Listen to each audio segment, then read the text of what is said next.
صاحب کے والد صاحب کے اوپر ایک نیا جوان عالم تھا، اس نے سوال کیا کہ آپ نے بیان میں کہا کہ یہ نظام جو ہے وہ اور لوگ چلا رہے، یعنی قطب اور ابدال، تو وہ عالم مفتی صاحب والد صاحب کو بہت تنگ کر رہا تھا، وہ بوڑھا بھی تھا، تو اس نے کہا کہ دیکھو یہ پاکستان وزیر اعظم ہے، صدر ہے، مگر لوگ کہتا ہے کہ نظام اور لوگ چلا رہے ہیں، یہ اس طرح ہے.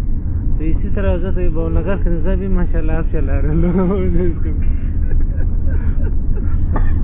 تو پتہ نہیں ہے، لیکن والد صاحب تو یہاں کے قطب تھے.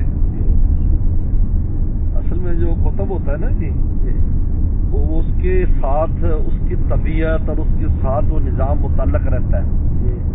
جس طریقے پر بھی وہ جو بھی قطب کہیں بنایا جاتا ہے، اس کی طبیعت اس نظام پر اثر انداز ہوتی ہے. اس کی دعائیں بھی اس علاقے کے لیے قبول ہوتی ہیں، اور اس کی ہمدردی، اس کی وہ تو جس قسم کا اس کا وہ مزاج ہوتا ہے.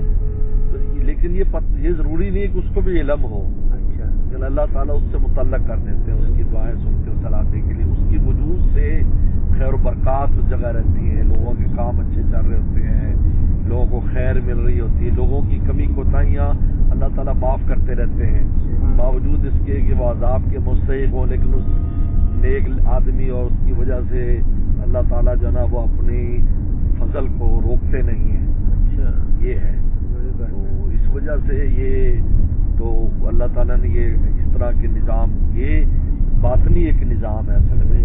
ایک ہوتا ظاہری، اور یہ چیز تو بالکل طے شدہ ہے کہ دنیا کی ہر شے میں ظاہر اور باطن رکھا ہے.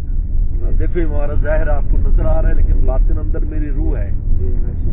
روح ہے، وہ جب تک ہے تو یہ ظاہر بھی چل رہا ہے. اگر وہ نہ ہو تو دنیا کی ہر شے میں، یہ درخت ہے، اس کی ایک روح ہے، ایک اس کا جسم میں پانی ہے، یعنی وہ چیزیں، یہاں تک کہ پہاڑ بھی دیکھ لیں. دیکھو پہاڑ ہے، دیکھنے میں سب سے زیادہ مضبوط بے حس پہاڑ ہے، جو اس کے اندر کوئی احساس نہیں، کچھ نہیں اس کے اوپر. وہ پتھروں پر کچھ بھی بنا دو، وزن ڈال دو، کچھ نہیں. لیکن قرآن کہتا ہے ان من الحجارۃ لما يتفجر من الانہار وان منها لما يشقق فيخرج منه الماء وان منها لما يهبط من خشیت اللہ. یعنی خشیت ہونا دلیل ہے کہ اس کے باطن اور چیز ہے. دیکھنے میں تو کچھ نہیں، پتھر ہے، لیکن اندر اس کی خشیت ہے. خشیت تو ایک بہت اونچا احساس ہے، معلوم کو اس کا ایک ظاہر ایک باطن ہے. تو اسی طریقے پر نظام ایک ظاہر ہے اور ایک اس کا باطن ہے، اس کے حساب سے چلتا ہے. تو اللہ تعالیٰ نے ایسے لوگوں کو، باقی یہ کہ جی وہ یہی ہو کہ جی صرف اگر ایسا تھا تو جی پھر خرابی کیوں ہے، یہ وہ ہے. تو لوگوں کے اعمال کی بھی تو معاملات ہے نا بیچ میں، اس لیے ان کو منع کر دیا جاتا ہے. نہیں ٹھیک ہے، اگر اللہ کی طرف سے کوئی سزا آئی ہوئی ہے یا کوئی آئی ہوئی تو وہ پھر رکاوٹ نہیں پیدا کر سکتے، ان کو منع کر دیتا. نہیں ان کو جوتے مارنے ہیں تو کہتے ہیں ٹھیک ہے مارو جوتے، تو اس کی موجودگی میں بھی جوتے پڑ جاتے ہیں. بھائی حضور صلی اللہ علیہ وسلم کی موجودگی میں شکست ہوئی یا نہیں؟ 70 صحابہ شہید ہو گئے. کیوں؟